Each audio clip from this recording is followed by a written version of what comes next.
Welcome to this episode of Moving Through Menopause. I'm excited to be talking today all about yoga.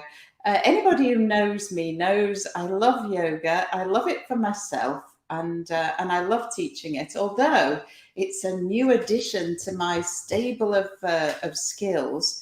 So Kathy White, who is here chatting with me today, Kathy's been doing yoga for a lot longer than I have. And I'm sure she's got some great tips and tricks for us today in this conversation. So thank you so much, Kathy, for coming along and having a chat on moving through menopause this afternoon. Thank you, Philippa. Lovely to be here. Yeah, this afternoon for you, this morning for me. I'm on the west coast of Canada, of course. So, yeah. Of course, your English accent betrays your location, doesn't it? It does, yeah. I know that you have been teaching yoga for a long time already, and that it was really when you hit menopause yourself and you started to maybe struggle with the fact that the yoga that you'd been doing for years wasn't really hitting the mark anymore. And so I'd be really interested to hear a little bit about, what was going on with you around that time. Yeah, happy to share. I mean, I think, for me, yoga very much since in my 20s, I did a yoga teacher training when I was 31, 32. And I just loved how yoga grounded me, helped me, was my go-to kind of place on my mat. I loved the meditative aspect of it. However, the actual techniques or movements that I was doing, I had as one of my menopausal, perimenopausal symptoms, really severe joint pain. And I think that's something that often doesn't get talked about in menopause. We have the hot flushes, we have the kind of maybe weight gain issues, we have different things, insomnia, different things, hormonal ups and downs that are more commonly talked about. But I think joint pain is something that a lot of women don't know really what's going on, and then don't know what to do with it either. And I was one of those. I was one of those women. I was kind of really confused, and even more so probably because I was a yoga teacher. I'm like, this shouldn't be happening to me. And it was really embarrassing. I was kind of like trying to hide the fact that I was like got creaky knees and my shoulders were aching and my back was sore, and it was just kind of moving around my body. I couldn't ever kind of seem to get to the bottom of it. And then I came across a yoga method from Brazil, which is called Kaiut, K-A-I-U-T, Kaiut yoga, developed by a guy who studied chiropractic in Brazil, Francisco Kaiut. He's the founder of the method. And I just dove into it, loved it, retrained with him, and have been, and it just made such a difference in my joints. And then what I did was I started to bring all the things that I'd been doing in my yoga practice, the 20 years of yoga I've been doing, 25 years at that point, to my practice with this. And I developed what I call my joint renewal method. And this is, a synergistic way of working with yoga that just breaks down the poses, like those complicated poses that we see, on Instagram yoga, I like to call it. And all those places that, we get images and bombarded with these young, healthy, usually white, 20-year-old bodies. Live. Yeah, very flexible, very slim. And that isn't yoga to me. That's nothing to do. That's so off the mark. And I think, unfortunately, that puts a lot of women who maybe are older, stiffer, maybe carry a little bit more weight, maybe don't see themselves as, they don't identify with that image that they're being given. And so they miss this amazing opportunity that yoga can give when approached properly, when approaching the joints. Well, yeah, and I mean, I do think that a lot of imagery is prohibitive when it comes to women in middle to later life approaching exercise, sometimes for the first time, really. And we're starting to really fully appreciate the importance of movement, and yet kind of all at sea with all the different messages that we get bombarded with. And I suppose, you know, sometimes we have, well, I say sometimes, it's quite often that we have these preconceived notions that we bring, you know, to the table, that yoga is not for me. There's too much, for some people, there's too much lying down and not enough moving. And for some people, it's like, oh, I'm not bendy enough. And, you know, and then, of course, there's the ones where they're all doing a handstand and you're thinking, that's never going to be in my repertoire. So, you know, what would we say to those people who are put off? And yet, because obviously, you know, you're speaking to the converted here. But, you know, how can we approach bringing people to yoga who can stand to gain so much from the practice? Yeah, I mean, I think, Philippa, you know, as you probably know, working with your students, and I know working with mine, that it's a really, really important relationship, the relationship you have with your teacher. And for someone looking for a yoga class, I would say, go try 10 classes, go try 10 teachers, you know, because there will be a teacher out there who understands your stage of life and your body. And there will be a teacher who has a different approach. You know, I mean, I'd be very wary of going to a class who was taught by a bendy 20-year-old, you know, who just got their yoga teacher training. I mean, not to say bless that young person who is on that trajectory, and you know, I wish them all the best and all the well in the world. And you know, for somebody who is older, who maybe has a history of back pain or has an injury that happened 10, 20 years ago, and they still have repercussions of that injury, compensatory patterns, there's a lot more complexity that a more experienced yoga teacher is going to offer you solutions and adaptations and modifications that are going to help you. And you really have to shop around, basically, for the right teacher for you. And I mean, you know, obviously I teach online, so people can access me worldwide. So those of you in the UK, welcome to join my classes. And some people don't want to work online. You know, we've all had our online time during the pandemic. So, you know, if you're looking for in-person classes, I would say go to as many teachers as you can. And the other thing, Philippa, I would say, and this is the way I teach, and I think it's important, and then if anyone's out there who is a yoga teacher, yourself included, just to think about this when you teach. I don't teach from the front of the room demonstrating poses. And I think that's really important because, again, it's right, this visual, this imagery, for me, yoga is about going inside. It's about finding out what's happening in my own system, my nervous system, my heart, my breathing, and, you know, the body and the joints and moving. And if I'm looking out, if I've got my eyes gazing on a teacher across the room and they're doing some pose, and they're a yoga teacher like myself, who's been doing yoga for 25 plus years, I'm going to be moving my body in a very different way than somebody who's been sitting at a desk working at a computer all their life, and they're just realizing at the age of, you know, going through menopause that they need to start moving something. They're going to have a very different body than I do. So what's the point of seeing my body do a pose when your body isn't going to go anywhere near what my body can?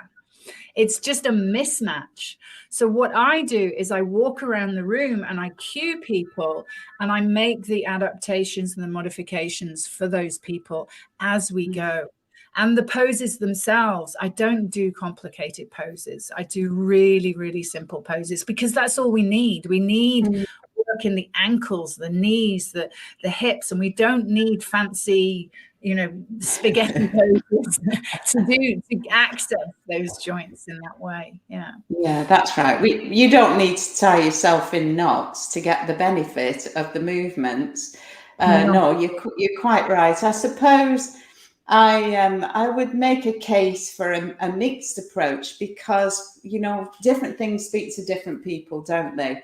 And so the idea that we've got those mirror neurons in the brain, for some people, it does help them to be able to mirror us. But I appreciate what you're saying, that sometimes we forget how easy it feels for us to do. And that's because we've been doing it for a long time, So to transmit the movements that we want people to approach, with a demonstration, absolutely. But then, yes, take it round the room and offer corrections and, the different cues, verbal cues, tactile cues, visual cues, speak to different people. So to offer a mix, if we can, I suppose, as well, is kind of where I sit with that.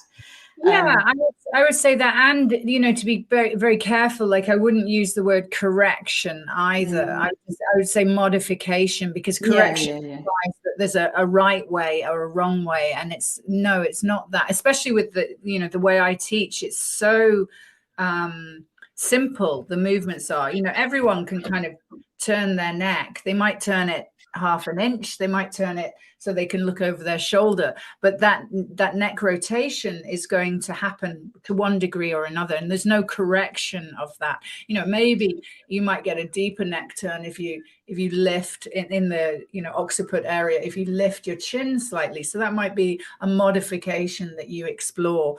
But it's all all those subtleties, all those changes are just there's no wrong way. I mean, the rules I have, for example, if we're doing a Virasana, which is a kneeling pose, I would say no knee pain. And this is more of a cultural observation, I think, because we live in a very pain adverse society. Well, so we live in a place that would go, oh, this is really sore, let me take a painkiller, let me take an Advil, let me take a Tylenol.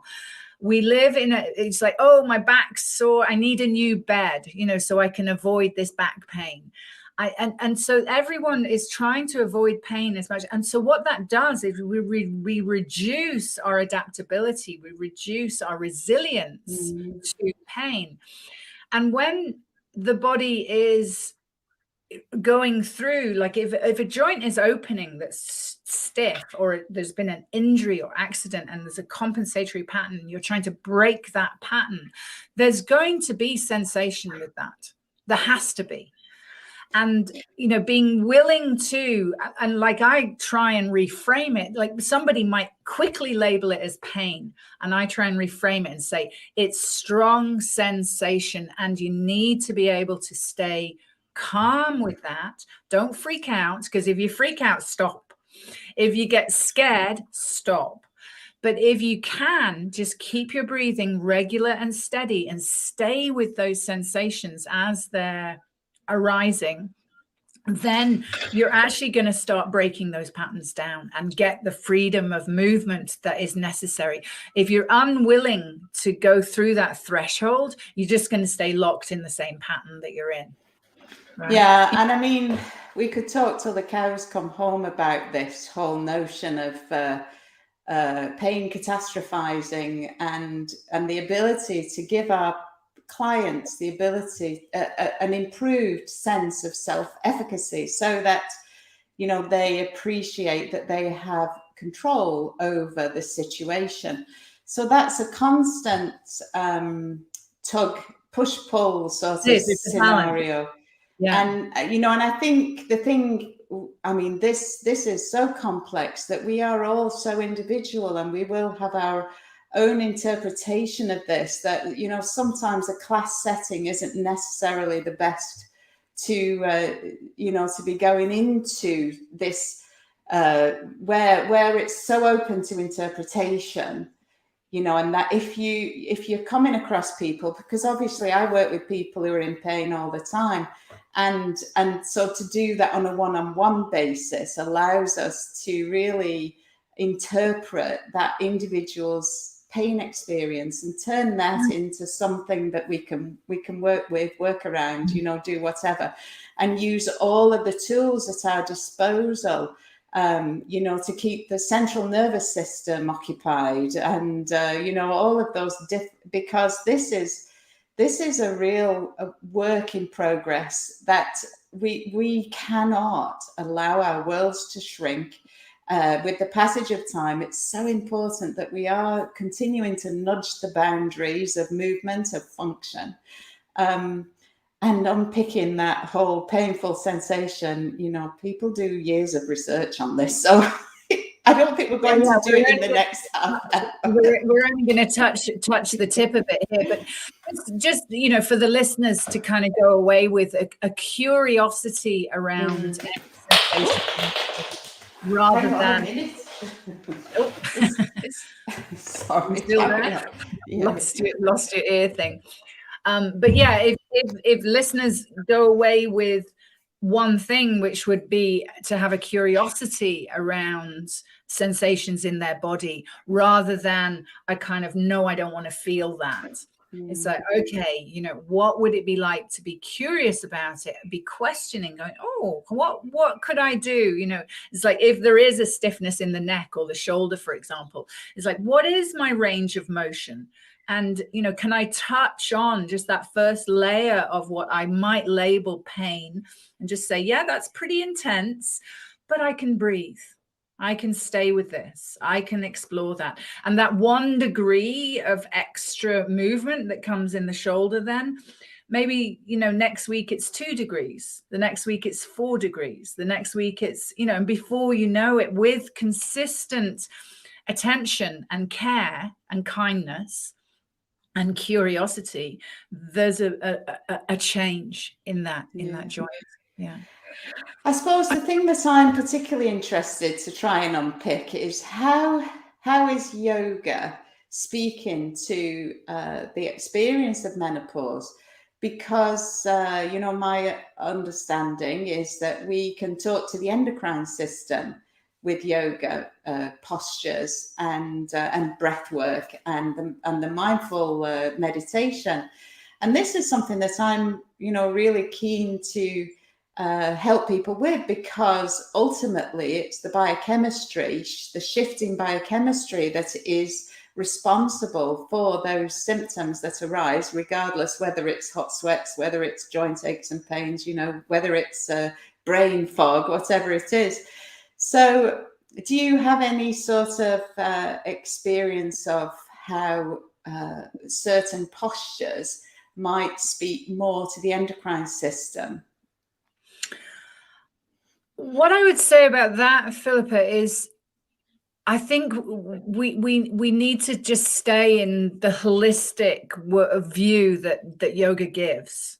Is that like a good yoga practice will address the endocrine system, the circulatory system, the digestive system, the breathing system, you know, all the different systems in the body are simultaneously being addressed and moved. And, you know, as you call yourself a movement specialist, it's like, yes, because movement is what is going to keep the system going. You know, you can take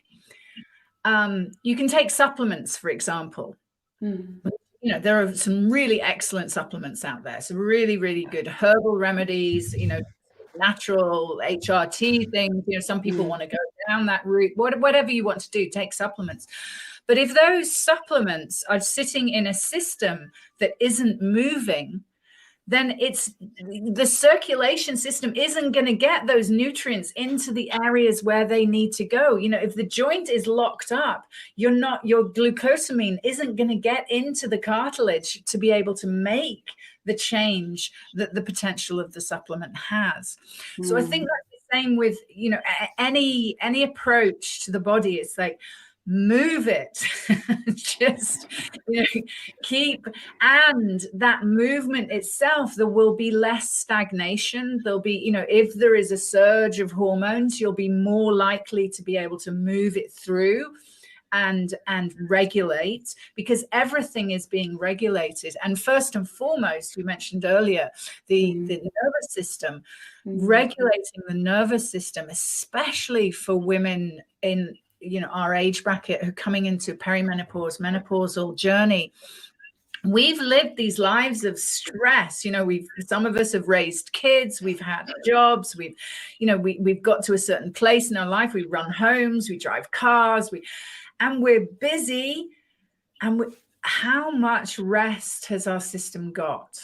You know, how much have we been able to discharge, come to the end of the day? You know, I'm really curious about that, especially for me, because insomnia was one of my other big causal issues.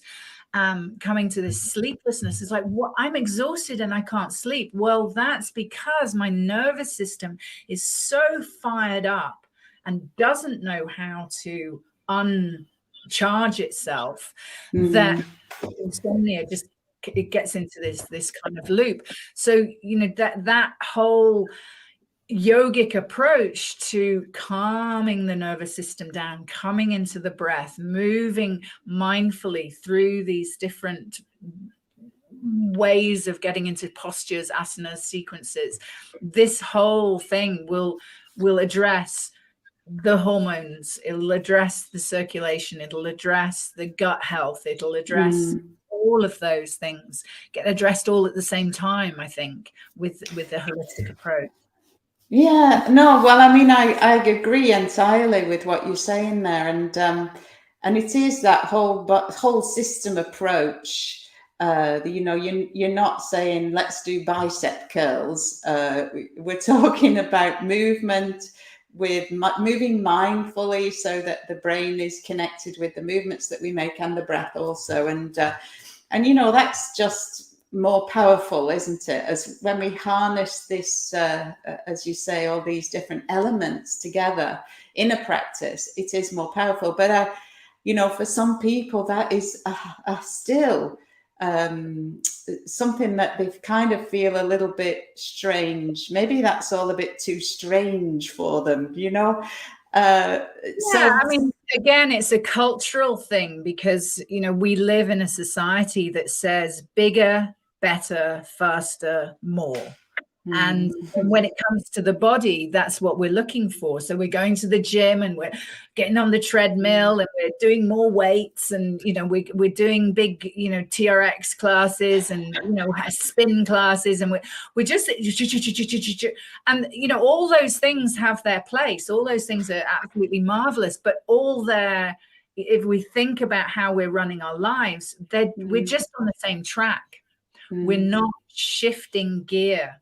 And I think that's what yoga has a great solution to many of the kind of ills of our planet, the, you know, stress-related issues, etc., is because it takes you out of that kind of treadmill kind of mentality, and you know, you mentioned earlier that some people don't want to do yoga because it's like we're just lying on our backs. It's like there is such benefit to lying on your back. Like, can you lie on your back and just notice how busy your mind is, how your heart's still racing, what this level of anxiety and stress, because that is what needs to be discharged from the system for real optimal health. Yeah, no, absolutely. And I know so many people say, oh, I can't do yoga because I can't do that. And yet they're probably the people who need it the most, aren't they? So I think, you know, for us, obviously, yoga is a place of non-judgment, and, you know, come and if lying on your back doesn't sit with you, then lie on your front, lie on your side, you know, do whatever. And don't worry that you can't switch your mind off, because most people can't, in actual fact, can they? And so experiment is the other thing that I love to sort of say to people. Like you said earlier, you know, with different teachers, you're going to get different approaches invariably, and some of it will sit better with you than others. And to be honest, for me, I managed to somehow find something good in everything that I do with, you know, whomever it might be. And obviously, maybe that's just because I'm curious to sort of see which bits I could maybe use for myself, you know. Yeah, no, I agree. I think there's always something to be had from every experience, and you know, finding the one that you resonate or gravitate towards, that you feel could guide you. I mean, a really good yoga teacher, in terms of the, you know, the shavasana, which is the lying down relaxation at the end, or legs up the wall. Those kind of real deep relaxation postures, a really good yoga teacher will guide you into those postures, so that even if you do have a busy mind, the teacher will give you something to focus on.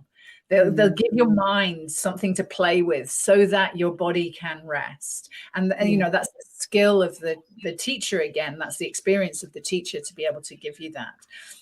So yeah, I mean, I just really encourage people, if you do feel, you know, if you're watching this and you feel like, yeah, I'm one of those really stressed out, anxious, busy, you know, can't sit down for 5 minutes type of people, just really see if you can give yourself the gift of being quiet and being still for just a little while, and then build on that and see how your body responds, see how your mind responds, see how your whole system responds too. Because the whole thing about health and restoration is, if we have an illness, we don't restore when we're in our sympathetic nervous system. When we're active, when we're busy, when we're running around, the body isn't in healing mode. The body is only in healing mode and restoration mode when we are relaxed, which is why sleep is so important. So, to know that you do have to calm your mind down, you do have to rest, because that's when the body goes, oh, okay, now it's time for cellular repair. That's and we're not really out there in the world hunting and gathering. We're resting, recuperating now. Yeah, that yin and yang, you know, the balance of life. Modern life is eroding it, what with the bright lights, 24 hours a day, television, you know. I remember when the television used to stop at about 10:30, you know. Or whatever it was called. That was it then. Go to bed. Exactly.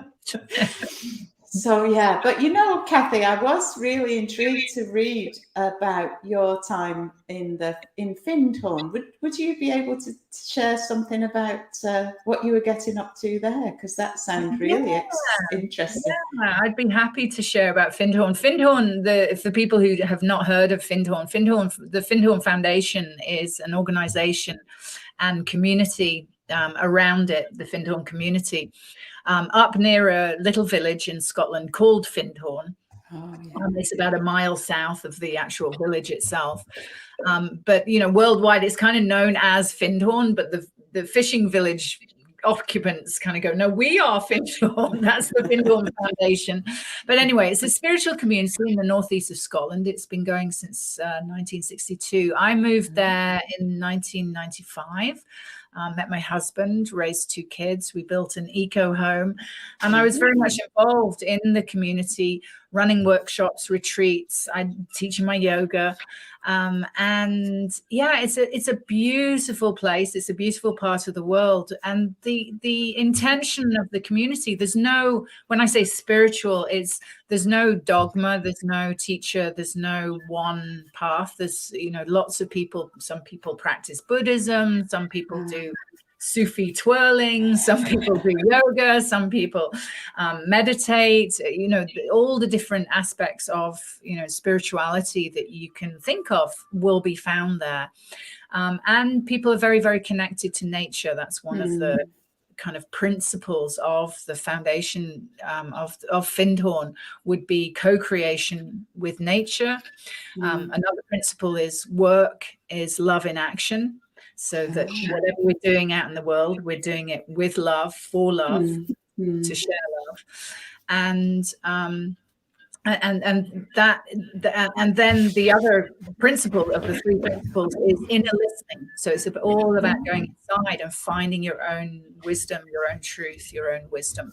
So those are the 3, if there was a sort of dogma, if you want to, those are the 3 very beautiful, powerful principles: co-creation with nature, love is work in action, and inner listening. Yeah, I must say, I kind of sometimes I think if we could give ourselves the luxury of, a break away from our everyday lives, somewhere like that sounds like the perfect place to go and really explore some of these practices that you've maybe never tried before. I mean, you don't have to go all the way to Findhorn. There's probably other places you could go more local to you. But do you know what I mean, Kathy? The idea of a bit of immersion so that, you get the real chance to really experience the best that these things have to offer. Sometimes a class a week, if you're struggling to commit or find a time, or if you could find a weekend and go with a friend, maybe. I don't know, what do you say? You live there, you must know. Absolutely. No, I lived there, and time again I saw people come, and at the beginning of the week or the 5 days that they were there, they'd arrive from London or whatever city they'd flown in from, Amsterdam, Paris, and they're kind of in that city vibe, and then just watching them discharge, calm down, start to open their eyes, look around, see what other alternatives are. Just really powerful transformation. And then people go back home with that commitment to change, and with that commitment of, I'm going to go walk in nature every day. I'm going to find my local park. Even if I live in the middle of a city, I'm going to walk down that street that has all those beautiful trees. I'm going to go to the park. I'm going to walk by the river. Whatever it is, that people go back with commitments. I'm going to meditate. I'm going to do my yoga. And it really helps people anchor there, to step out and break the pattern for 3 days, a week, whatever it is, a month sometimes. Just really helps people then, when they go back into their lives, go back with some changes that they want to make, and more committed to making those changes. Yeah. Well, so we haven't all got a week, a weekend even, or a month, but most of us could probably find an hour each week to dip your toe, give it a try. How do you know you don't like it if you've never tried it? That's what I always think. That's a really good point. So, and I absolutely concur that there's somebody out there for everybody, and it might not be the first person you hit upon that really speaks to you, but if you can be open of mind and heart, and sort of discerning, I suppose, what is it that really speaks to me. And Kathy's out there in the ethers, and so am I, as it happens, with my podcast, with my online Pilates, and some online yoga. And you can come and see me in person too. Kathy and I, we both work out of our homes, don't we? We do. As well. Yes. And I sort of, I put out a post this week, and I thought, and I wrote, at my home, or yours, meaning I'm not coming to visit you, but you know what I mean. And I thought, oh, I quite like that. You can steal that if you want, Kathy. Thank you. Thank you. That's lovely. Yeah. Oh, well, thanks. I think that the idea of connecting to a teacher just really emphasize that again. Like, look, if you don't as you said, using the word discerning, if you don't like a teacher, it's not that you don't like them, it's just that it's not your vibe. It's not you're not resonating with whatever it is that they're offering.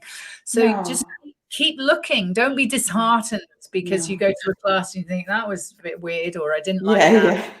Yeah, don't think it's you that's wrong. You know, that's the other thing, because people are like, oh, it's me. I couldn't do it, or I didn't get it. But, Yeah, you know, it's just that match, finding the fit. exactly. And yeah, keep looking and keep trying, because what we know without a shadow of a doubt is that people who embrace movement as a regular practice ultimately live, you know, happier, healthier, more productive lives for longer, potentially as well. I say happier, but you know what I mean. If you're in pain, it's not exactly conducive, is it? So, so let's, you know, move more, feel better. And thank you so much, Kathy, for your time this Thank you, afternoon. Philippa. Yeah, this has been a lovely conversation with you. Thank you for having me on your podcast. Yeah. Oh, well, thank you, and take care. Have a wonderful rest of your day, everybody. And remember to connect with me in the Moving Through Menopause Facebook group. And Kathy will share all your information in the post that will follow. So it'll be out there.